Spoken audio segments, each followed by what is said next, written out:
other people. Yeah. As you can see, this isn't as long as my last chapter.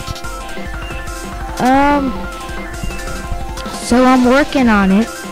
But you know, first chapters are always the longest, which is the hardest to get through because it's so freaking long in books, you know?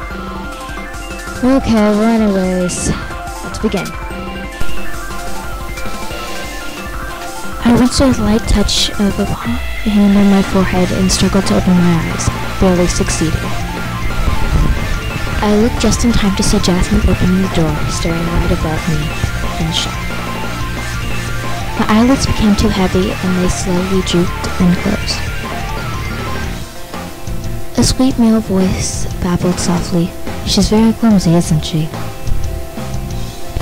What the hell does that have to do with anything? I heard Jasmine screech. Let me explain, and stop yelling. You don't want to bother the entire dorm, he hollered. You have 5 seconds, Jasmine said dangerously. Alright, I first saw you guys in the library, then later she bumped into me, and the last time I saw her... What? Jasmine asked. Nothing, came the short reply.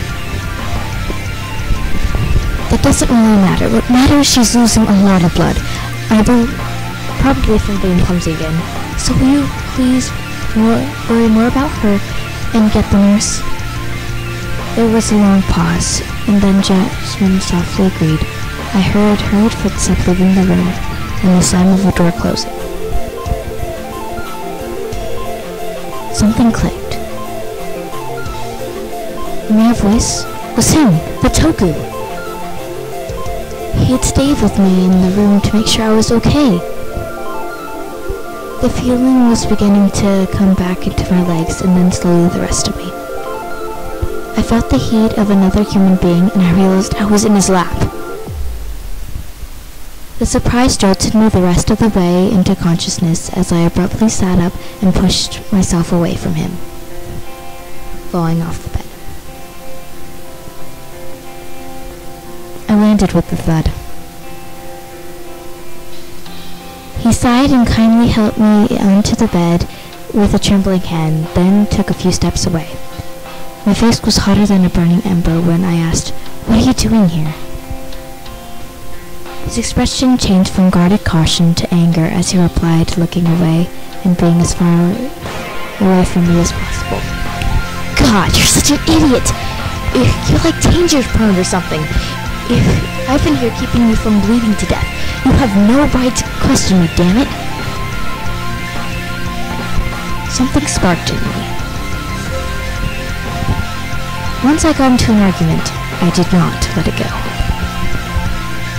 I stood up slightly dizzy, but not willing to give up the fight. Excuse me? You're the one who creeps around and trespasses into female dorms, and you are calling me an idiot? I declared, rage flowing in my voice. The nurse ran into the room, Jasmine tagging along as our argument stopped abruptly. The nurse practically pushed me back down on the bed and demanded I stay there.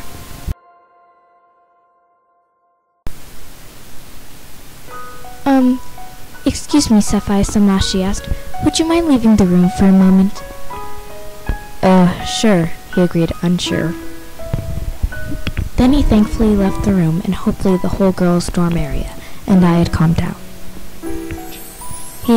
She handed me a small pill. Aspirin, for your head, the nurse said kindly. Jasmine was giving me a look that said, "You're so telling me later." And I decided that it was best just to ignore it for now and take care of my wound. I took the pill and was examined head to toe by the nurse. She said I would be fine as long as I kept the bandage on my head, and I could check in for her for more medication if needed. She then left the room, leaving me and Jasmine alone. I don't even want to know what happened, as long as you're okay. I know you would tell me anything if you were just gonna tell me, so good night, Yume, she whispered. It was silent that night. We both got into our night clothes and crept into bed without a sound. Yeah, you missed this thing, didn't you? The garden was originally built to give the students at Bar Academy a nice place to relax and ease their mind. But being a top school didn't really give you time for relaxation, therefore making it a rare for people to visit the large and beautiful garden next to the school courtyard. I lived a very sheltered life. My parents never even letting me play on the playground at school. They didn't even let me have a pet. It seemed that they didn't want me near enough to touch any kind of nature unprotected thing. They were hiding something from me. That was probably why I decided that day to go into the lush garden.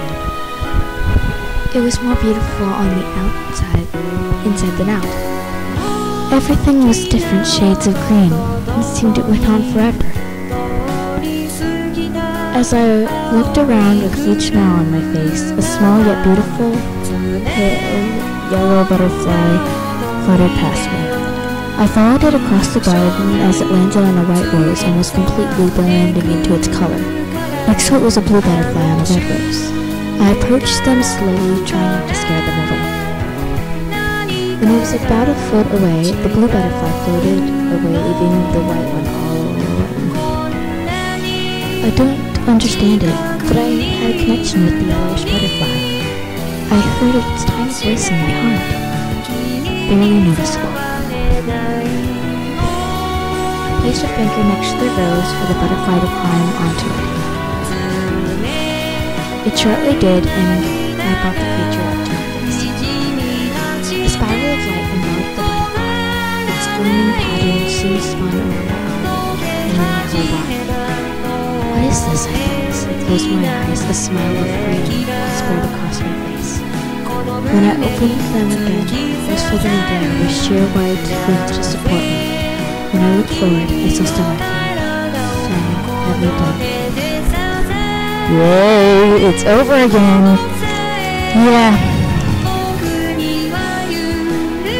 I know. That was an okay chapter. Not one of my favorites. But again, we'll be seeing some credits right now. Oh yeah, okay. Bye.